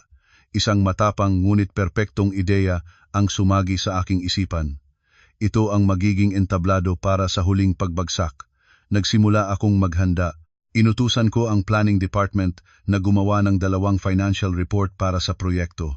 Isang bersyon na may totoong datos, detalyado at malinaw. Ang isa naman ay isang nakamamatay na patibong. Ang mga numero ay pinalaki ng walang basehan, ang mga kita ay hindi makatotohanan at ang mga gastos ay binawasan hanggang sa mapanganib na antas. Sa unang tingin, mukha itong kaakit-akit, ngunit para sa sinumang may karanasang investor, agad nilang mapapansin ang mga malubhang pagkakamali. Gabi bago ang pulong, dinala ko ang pekeng report kay Marco. Mahal, bukas na ang pulong pero kailangan mo pa ring manatili dito, sabi ko sa nag-aalalang tono. Nagpatulong na ako sa mga kasamahan natin na ihanda ang report na ito. Tingnan mo kung maayos ba. Natatakot akong may mali na makakaapekto sa iyo. Kinuha ni Marco ang report at tinignan ang ilang pahina ng walang gana. Dahil sa kanyang kayabangan, tiningnan lang niya ang malalaking numero ng kita sa unang pahina at ngumiti ng may kasiyahan. Hindi niya binasa ng mabuti ang mga detalye sa loob. Magaling, mahal, mahusay ang pagkakagawa mo, sabi niya habang tinatapik ang aking kamay. Iwan mo na lang iyan sa akin. Bukas, mamamangha silang lahat. Opo, yumuko ako bilang pagsunod, ngunit sa loob ko ay may isang malamig na ngiti. Nasa iyo ang lahat ng pag-asa. Nailatag na ang laro, lahat ng piyesa ay nasa kanilang lugar, hinihintay na lamang ang umaga. Kapag bumukas na ang kurtina, opisyal nang magsisimula ang huling yugto ng palabas. Ang malaking conference room ng korporasyon ay puno ng mga investor at media. Napakasolem ng kapaligiran. Ito ay isang mahalagang kaganapan na magpapasya sa kinabukasan ng isa sa pinakamalaking proyekto ng aming kumpanya. Si Marco, bagamat medyo iika-ika pa, ay mukhang napakakisig at kumpiyansa. Umakyat siya sa entablado sa gitna ng palakpakan ng lahat. Nakaupo ako sa unang hanay, ginagampanan ang papel ng isang mabait na asawa na buong pagmamalaking pinagmamasdan ang kanyang asawa. Nagtama ang aming mga mata. Kinindatan pa niya ako. Nagsimula ang presentasyon, palang tigil si Marco sa pagsasalita tungkol sa potensyal ng proyekto sa mga malalaking kita na iginuhit ko sa pekeng report. Sa simula, tila humanga ang mga investor, tumango-tango sila at nagsusulat, ngunit hindi nagtagal, nagsimula na silang magtaas ng kamay. Isang matandang direktor ng isang malaking investment fund na kilala sa pagiging maingat ang unang nagsalita. Mr. Marco, napansin ko sa report na ang gastos sa right-of-way acquisition ay 30% na mas mababa kaysa sa kasalukuyang presyo sa merkado. Maaari mo bang ipaliwanag kung paano nyo nakuha ang numerong iyan? Bahagyang natigilan si Marco. Malinaw na hindi niya nabasa ang detalyeng iyon. Ginoo, iyon po ay dahil mayroon kaming magagandang koneksyon at nakipagnegosasyon kami para sa isang magandang presyo. Isa pang investor ang agad na sumalungat, imposible. Ang lupang iyon ay nasa ilalim ng special zoning, ang presyo ay nakapubliko na. Walang tinatawag na preferential price diyan. Lalong dumami ang mga tanong, lalong tumutok sa mga hindi makatwirang detalye sa report. Nagsimulang mamuo ang pawis sa noo ni Marco.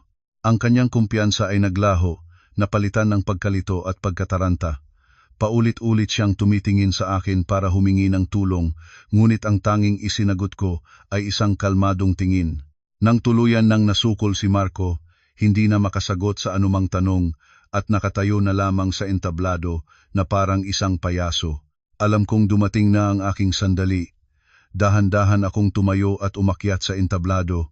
Lahat ng mata sa silid ay nakatuon sa akin. Mga ginoo at ginang, sabi ko, ang aking malinaw at matatag na boses ay umalingaw-ngaw sa buong silid.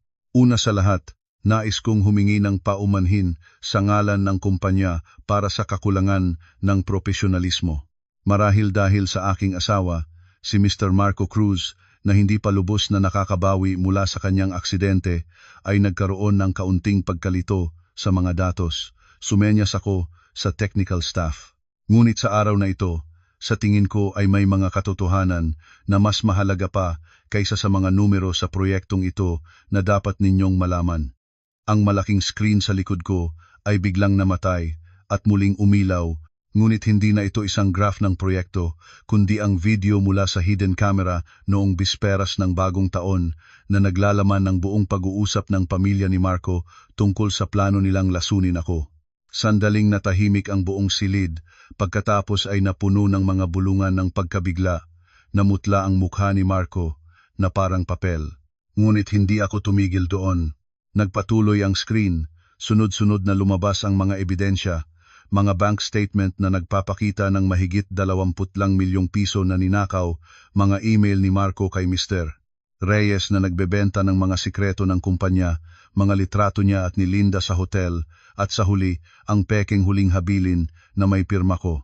Ang bawat ebidensya ay parang isang martilyo na direktang tumatama kay Marco na nagpatumba sa kanya. Marco Cruz, tiningnan ko siya ng diretso sa mata. Ang aking boses ay kasing lamig ng yelo. Hindi ka lang isang manloloko at magnanakaw, kundi isang mamamatay tao na nagplanong patayin ang kanyang asawa para sa yaman. Ang iyong mga kasalanan hindi patatawarin ng langit at lupa. Sa sandaling iyon, bumukas ang malaking pinto ng silid. Pumasok ang mga pulis. Pinamumunuan ng isang mataas na opisyal na kinausap na ni Tito Tony. Marco Cruz, arestado ka para sa investigasyon sa mga kasong panloloko, pagnanakaw at planadong pagpatay. Lumapit ang 2 pulis at pinusasan si Marco. Wala na siyang lakas para lumaban. Napaluhod na lamang siya. Ang kanyang mga mata ay puno ng galit at kawalan ng pag-asa.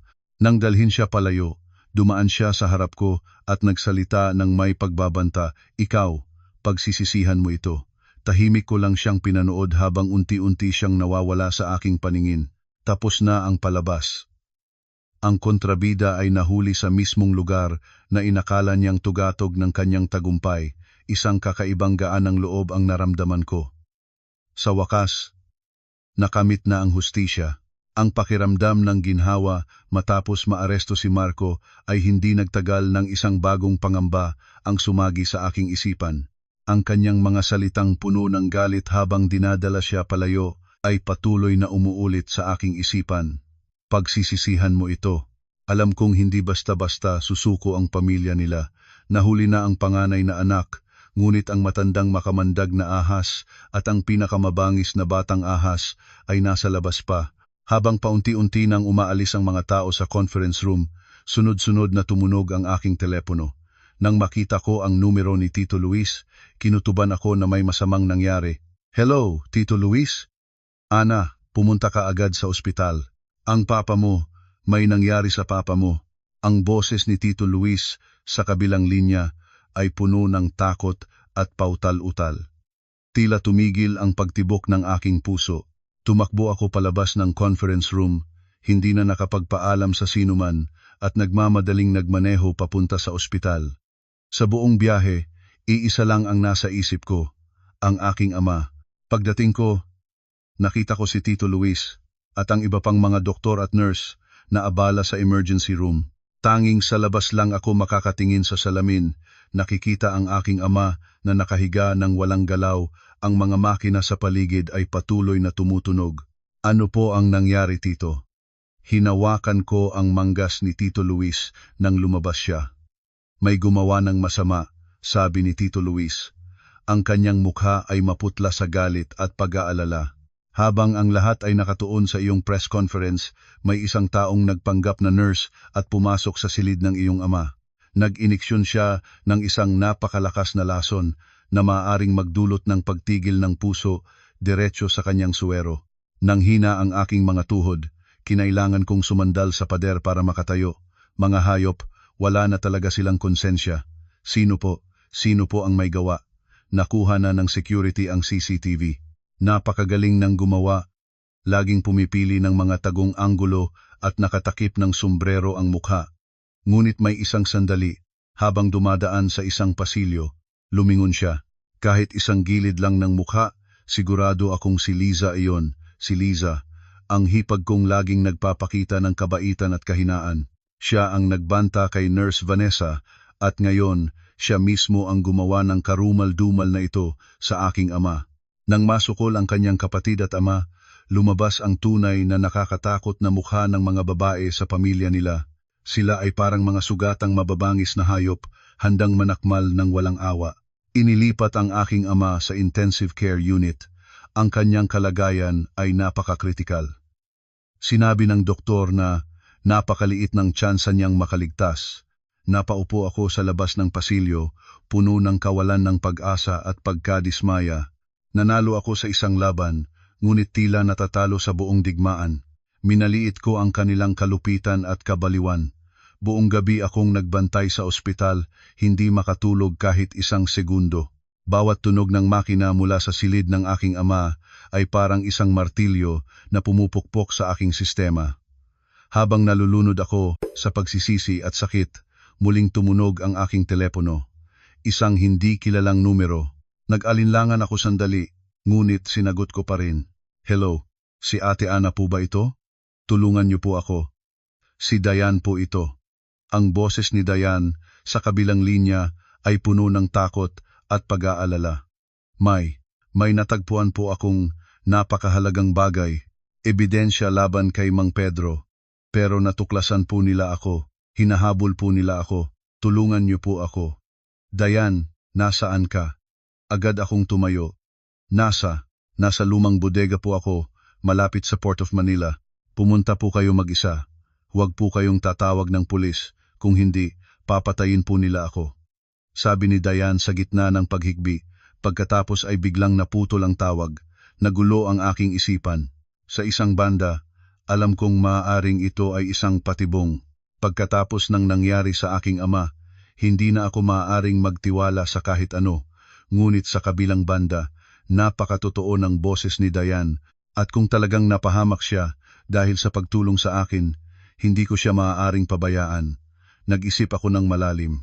Hindi ako maaaring tumawag ng pulis ng lantaran, ngunit hindi rin ako maaaring pumunta mag-isa. Mabilis akong nagpadala ng text message kay Kuya Ben, isinulat ang address at sinabing hinala kung ito ay isang patibong. Inutusan ko siyang lihim na sumunod kasama ang mga pulis, panatilihin ang distansya at kumilos lamang kapag may senyas mula sa akin. Pagkatapos, binura ko ang mensahe at nagmaneho papunta roon. Ang lumang bodega ay nasa isang abandonadong at liblib na lugar. Ang dilim ng gabi ay nagdagdag sa nakakatakot na kapaligiran. Ipinarko ang aking sasakyan sa malayo at naglakad papasok. Ang pinto ng isang bodega ay bahagyang nakabukas, may kaunting liwanag na nagmumula sa loob. Dayan, may tao ba riyan? Mahina kong tawag. Pumasok ako sa loob, ang bodega ay walang laman at maalikabok. Bigla, ang bakal na pinto sa likod ko ay sumara ng malakas.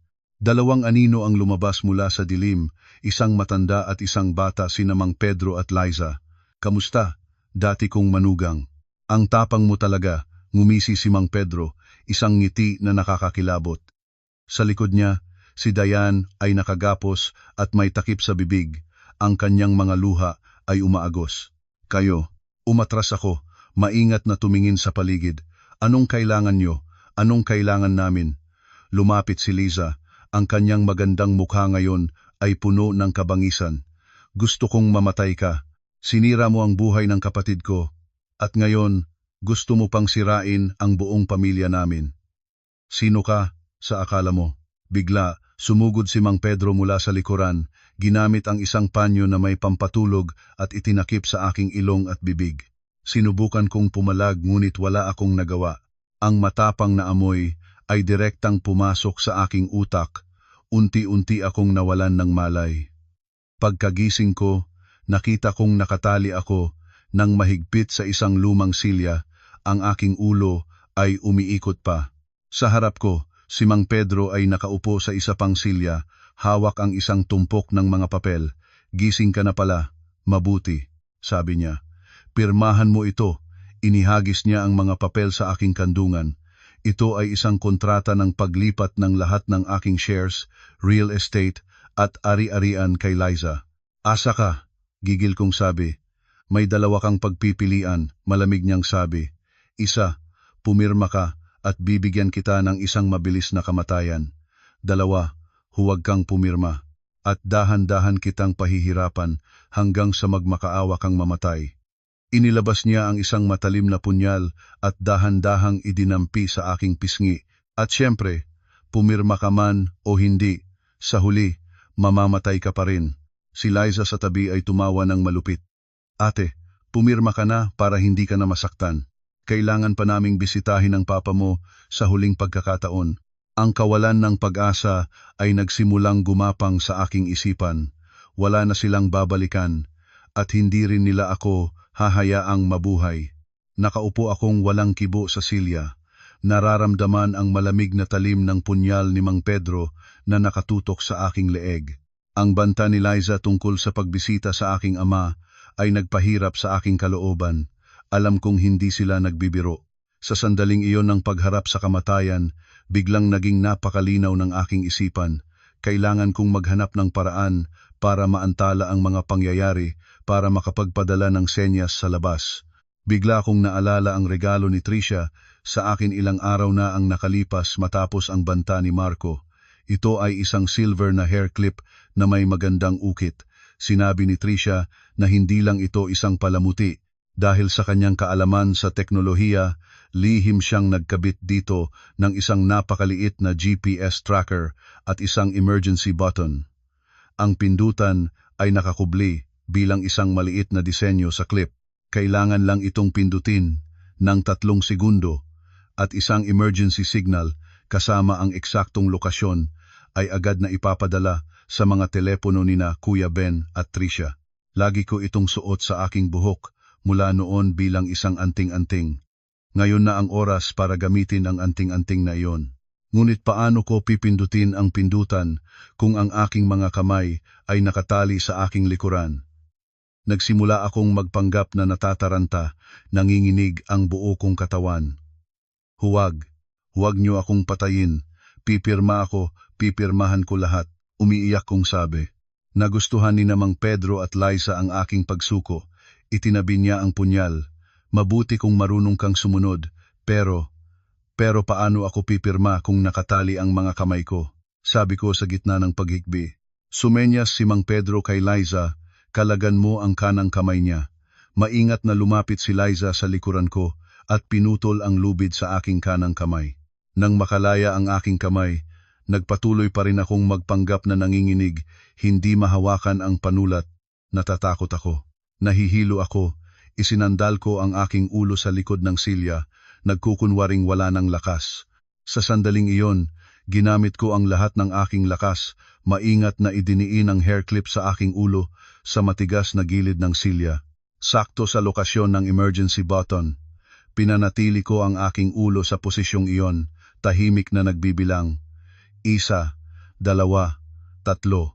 Isang napakahinang beep ang narinig, halos hindi marinig sa gitna ng tensyon. Anong ginagawa mo? Naghihinalang tanong ni Liza. Wala. Nahihilo lang ako. Mabilis akong umayos ng upo, kinuha ang panulat, nanginginig pa rin ang kamay. Bilisan mo, sigaw ni Mang Pedro.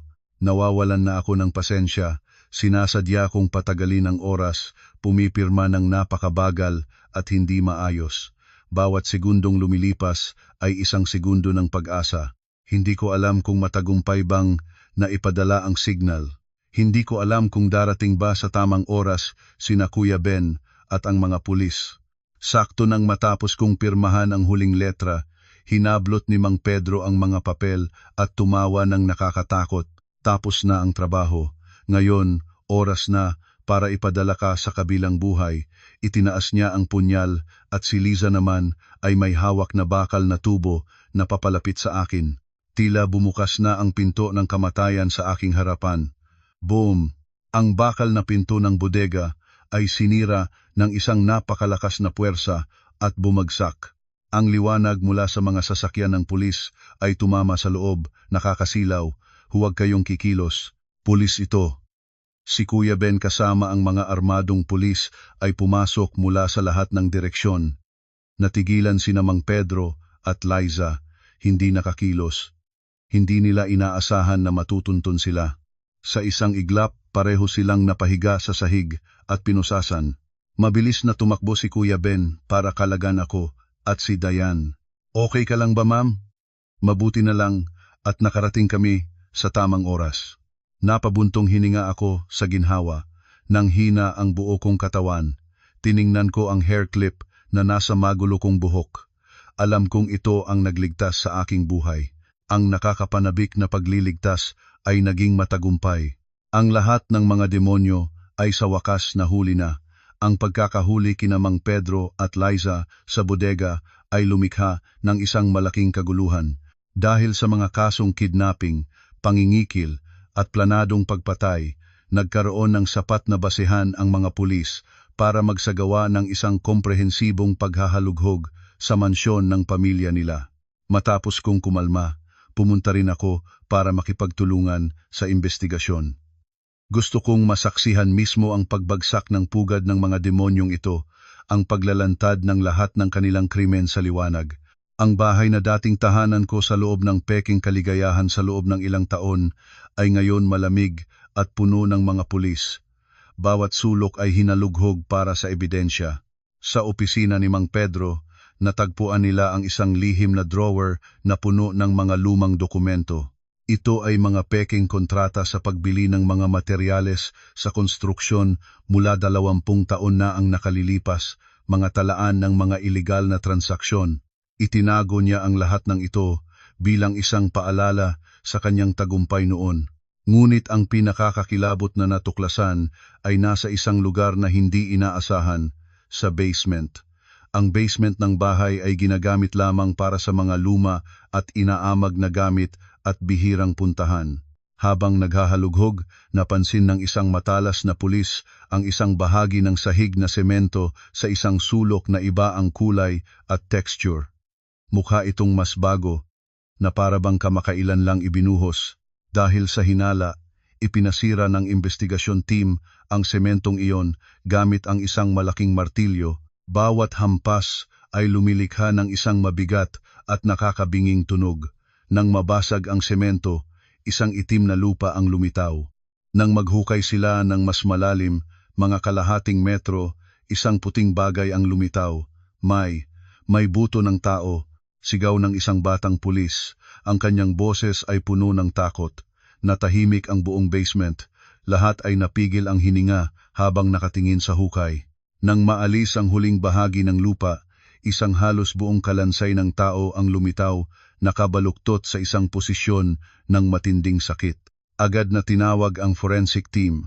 Maingat nilang inangat ang kalansay at sinimulan ang paunang pagsusuri, batay sa mga natirang piraso ng damit trabaho at pagsusuri sa ngipin. Mabilis na natukoy ang pagkakakilanlan ng biktima. Ito ay si Mang Tomas, ang manggagawang nagkaroon ng matinding pagtatalo kay Mang Pedro tungkol sa pera bago ang pagguho ng proyekto. 20 taon na ang nakalilipas. Ang taong iniulat na nawawala sa aksidente. Ang katotohanan ay napakalinaw na. Ang pagguho ng proyekto ay hindi isang aksidente dahil sa substandard na materyales. Ito ay isang detalyadong palabas para pagtakpan ang isang pagpatay. Pinatay ni Mang Pedro si Mang Tomas para patahimikin siya, pagkatapos ay inilibing ang bangkay sa ilalim mismo ng kanyang bahay. Ang pagguho ay ginawa para pagtakpan ang pagkamatay ng 2 pang manggagawa na maaaring mga saksi, at kasabay nito, isinisi ang lahat sa aking ama. Isang bala, 4 na target. Ang kalupitan at katusuhan ni Mang Pedro ay higit pa sa anumang imahinasyon. Ang krimen na nakabaon sa loob ng 20 taon ay sa wakas na hukay mula sa mismong lugar na inakala ng salarin na pinakaligtas. Ang pagkatuklas sa kalansay sa ilalim ng basement, ang huling dagok na tuluyang nagpabagsak kay Mang Pedro. Sa silid ng interogasyon, sa harap ng mga hindi maikakailang ebidensya, ang lalaking dating nag-akala na siya ang nagwagi ay tuluyan ng sumuko. Yumuko siya at inamin ang lahat ng kanyang mga karumal-dumal na krimen, ang mga sikretong itinago niya sa kalahati ng kanyang buhay. Ang kanyang boses ay paos, wala nang bahid ng anumang autoridad. Ikinuwento niya na 20 taon na ang nakalilipas dahil sa kasakiman, nakipagsabwatan siya sa isang supplier para bumili ng murang, substandard na materyales at kumita ng malaking pera. Si Mang Tomas, isang tapat na manggagawa, ay natuklasan ito at nagbantang isusuplong siya. Sa isang pagtatalo, dahil sa takot na mabisto, hindi napigilan ni Pedro ang kanyang galit at pinatay si Mang Tomas gamit ang isang bakal na tubo sa kanyang sariling bahay. Para pagtakpan ang krimen, nag-isip siya ng isang napakalupit na plano. Inilibing niya ang bangkay ni Mang Tomas sa basement, pagkatapos ay sinadya niyang magdulot ng pagguho sa proyekto. Ang pagguho ay hindi lamang nagbigay katarungan sa pagkamatay ng 2 pang manggagawa na pinaghihinalaan niyang may alam din, kundi isang gintong pagkakataon din para isisi ang lahat sa aking ama, ang kanyang kapatid sa panunumpa na lagi niyang kinaiinggitan dahil sa talento at tagumpay. Tinangay niya ang lahat ng pera at tumakas, iniwan ang aking ama na mag-isang harapin ang batas, mga utang at ang panghuhusga ng lipunan. Ngunit ang pinakakakilabot na katotohanan ay hindi pa tapos. Nang tanungin ng investigador ang tungkol sa pagkamatay ng aking ina sa isang aksidente sa sasakyan, maraming taon na ang nakalilipas, isang kaso na isinara na dahil sa konklusyon na ito ay dahil sa pagkawala ng kontrol sa manibela, ang mga mata ni Mang Pedro ay biglang nagpakita ng isang nakakakilabot na kasamaan. Oo, malamig niyang inamin. Ako ang may gawa. Masyadong matalino ang asawa mo. Nagsimula na siyang maghinala sa nangyari noon. Lihim siyang nag-iimbestiga. Kung hahayaan ko siyang malaman ang katotohanan, hindi na ako makakabangon pa. Sinira ko ang preno ng sasakyan niya. Kailangan kong alisin ang tinik na iyon sa aking lalamunan. Nang marinig ko ito, parang naging bato ang buo kong katawan, ang aking ina, ang mabait at mapagmahal kong ina. Ang kanyang pagkamatay ay hindi isang aksidente. Ito ay isang pagpatay. Ang sakit ng pagkawala niya ay hindi kailanman naghilom, at ngayon, lalo pa itong pinalala ng isang napakasakit na katotohanan. Nakatira ako sa ilalim ng iisang bubong kasama ang taong pumatay sa aking ina nang hindi ko nalalaman. Ang paglilitis sa pamilya nila ay naganap makalipas ang ilang buwan at nakakuha ng espesyal na atensyon mula sa publiko. Dahil sa lahat ng matibay na ebidensya, ang recording, mga financial records, testimonya ng mga saksi tulad ni Nurse Vanessa at Diane, at lalo na ang pag-amin mismo ni Mang Pedro, ang hatol ay naging makatarungan. Si Mr. Pedro Cruz sa mga kasong multiple murder, kidnapping at mastermind ng pandaraya ay hinatulan ng parusang kamatayan. Si Marco Cruz, ang kanyang anak, sa mga kasong pakikipagsabuatan sa pagpatay, pandaraya at pagnanakaw, ay hinatulan ng habambuhay na pagkabilanggo. Si Liza Cruz, ang kanyang anak na babae, na direktang nagtangkang lasunin ng aking ama at kasama sa kidnapping, ay hinatulan ng 20 taong pagkabilanggo. Ang mahigpit na hatol ng batas ay nagtapos sa isang pamilya ng mga kriminal, isinara ang 20 taon ng kawalang katarungan at paghihiganti. Sa araw ng paghatol, ang langit ay napakaliwanag. Nakatayo ako sa harap ng korte, tumingala sa langit, at naramdaman kong ang kaluluwa ng aking ina at ng iba pang mga inosenteng biktima ay sa wakas ay makangiti na. Pagkatapos ng paglilitis, unti-unting bumalik sa normal ang aking buhay, ngunit sa isang ganap na bagong paraan. Ang pinakamalaking himala ay nangyari. Ang aking ama, matapos malagpasan ang bingit ng kamatayan, ay unti-unting gumaling. Marahil ang pagbabayad sala ng mga salarin ang naging pinakamabisang gamot para sa kanya. Nang araw na magising siya at makapagsalita, kahit mahina pa, umupo ako sa tabi ng kanyang kama, mahigpit na hinawakan ang kanyang kamay, at umiyak na parang isang bata. Tapos na ang lahat ng bagyo. Opisyal kong kinuha ang posisyon bilang tagapamahala ng korporasyon. Ang matagumpay na pagbagsak sa pulong ng mga investor ay hindi lamang naglantad sa aking mga kaaway, kundi nagpatunay din sa aking kakayahan at katatagan sa harap ng mga investor at lahat ng empleyado. Ang kumpanya, sa ilalim ng aking pamumuno, ay mabilis na nakabangon mula sa krisis at lalong lumago. Ngunit sa kaibuturan ng aking puso, alam kong kailangan kong gumawa ng isang bagay na mas makabuluhan. Ang aking mga pinagdaanan, ang sakit at pakikibaka ng mga kababaihang tulad ni Nurse Vanessa at Diane ang nag-udyok sa akin. Nagpasya akong maglaan ng isang bahagi ng kita ng kumpanya para magtayo ng isang charity foundation na pinangalan ng Dalisay Foundation. Ang layunin ng foundation ay magbigay ng legal na tulong, psychological counseling at trabaho para sa mga kababaihang biktima ng karahasan sa tahanan at panloloko. Gusto kong gamitin ang aking sariling kwento para bigyan sila ng lakas, para malaman nilang pagkatapos ng bagyo, sisikat din ang araw. Mabilis na lumipas ang panahon. Isang taon na naman ang nagdaan, bisperas na naman ng bagong taon. Naroon pa rin ang malalakas na putok ng mga paputok, ang malamig na hangin ng huling mga araw ng taon. Ngunit ngayong taon, iba na ang lahat. Sa mainit na tahanan ng aming pamilya, ang aking ama at ang aking pinsan na si Tricia ay magkasamang naghahanda para sa medianoche. Ang aking ama, bagamat naka-wheelchair pa rin, ay may kulay na ang pisngi at ngiti na sa kanyang mga labi. Si Tricia naman ay naging aking kanang kamay na sa kumpanya.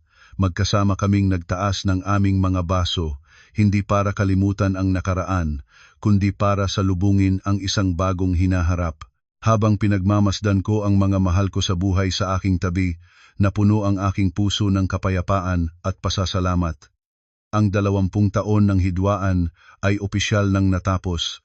Ang bukang liwayway ay tunay nang dumating pagkatapos ng isang mahabang bagyo, at alam kong sa hinaharap, isang landas na puno ng liwanag at pag-asa ang naghihintay.